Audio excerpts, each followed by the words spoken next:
fund, fund, fund. Let's talk about the word fund. As a verb, fund means to provide money for a particular purpose, such as a project or an activity. For example, the government decided to fund the new hospital project with a grant. In this sense, it is often used in formal contexts like business or politics.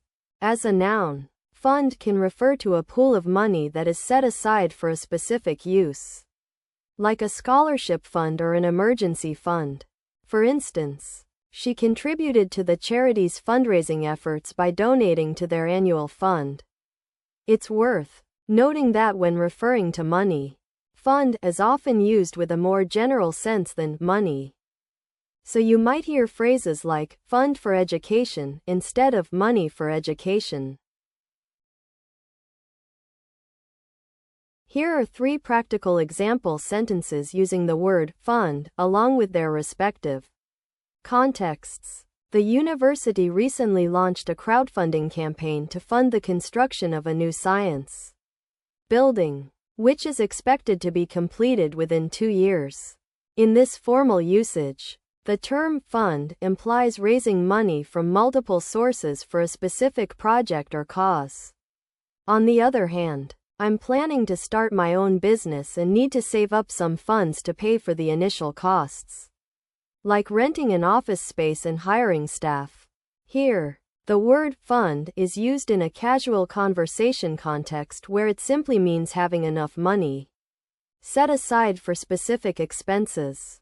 In order to expand our product line, we will have to allocate additional funds from next quarter's budget to cover the increased production costs. In this business or academic usage, the term fund implies allocating resources or financial support to achieve a particular goal or objective.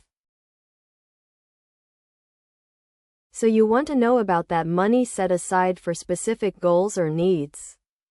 Well, let me tell you, it's essentially a pool of money reserved for particular purposes, like paying for school or a big-ticket item. This type of money is usually saved in advance and kept separate from everyday spending cash, so you can use it when the time comes without feeling guilty about splurging on something else. It's like a special savings account just for that specific goal, helping you stay focused and motivated to reach your target. Some people also call this concept savings goals or planned savings. But whatever the name, it's all about setting aside money for what matters most to you. Illustrate, illustrate, illustrate. Let's talk about the word illustrate.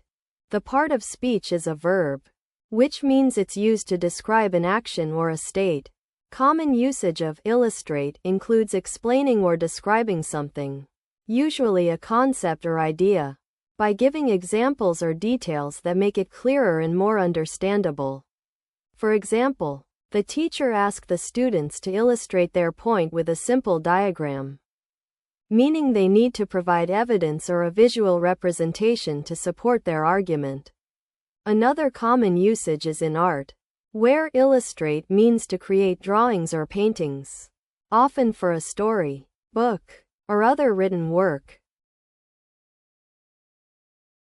To illustrate my point about the importance of vocabulary practice in a formal setting like a university lecture, you might say, the study found that students who engaged in regular vocabulary building exercises scored significantly higher on language proficiency tests, thus illustrating the effectiveness of this approach. This sentence uses illustrate to mean to show or demonstrate something clearly through evidence or examples. In a casual conversation with friends while discussing a new art exhibition, you might say, the artist's use of vibrant colors and bold shapes really illustrates their unique style and vision. It's like nothing I've ever seen before. Here, illustrate is used to mean to show or represent something visually or graphically.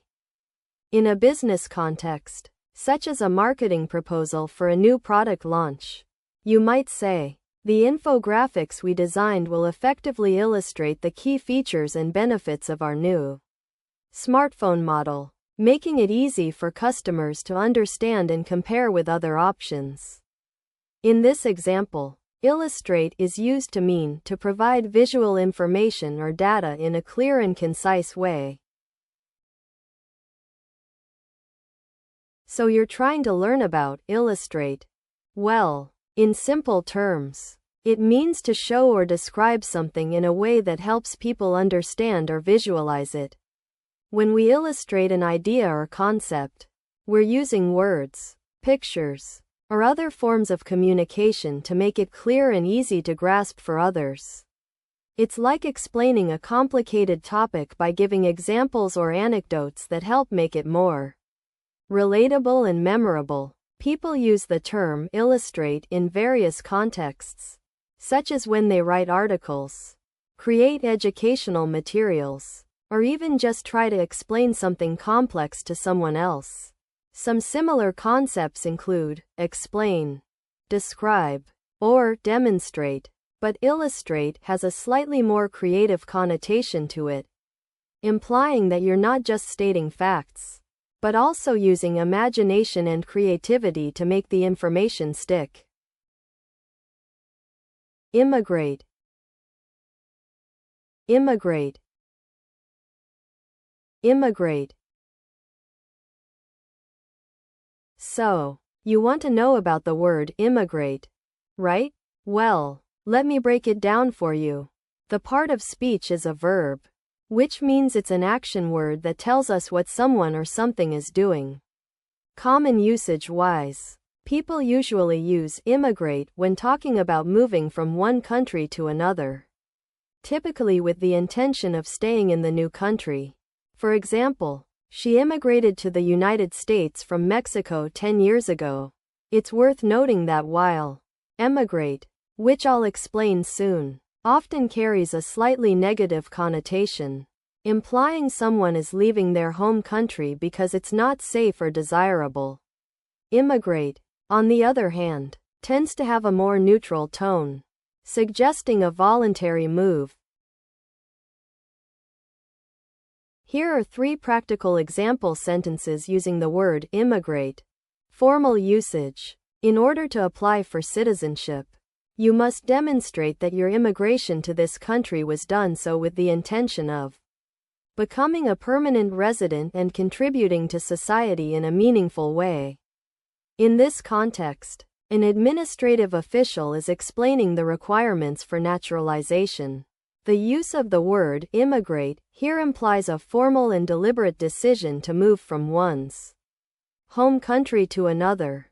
Casual conversation usage. I've been thinking about immigrating to Canada with my family. I heard their healthcare system is amazing. In this context, 2 friends are chatting over coffee and discussing potential travel plans. The use of the word immigrate here implies a casual and informal decision to move from one's home country to another for personal reasons.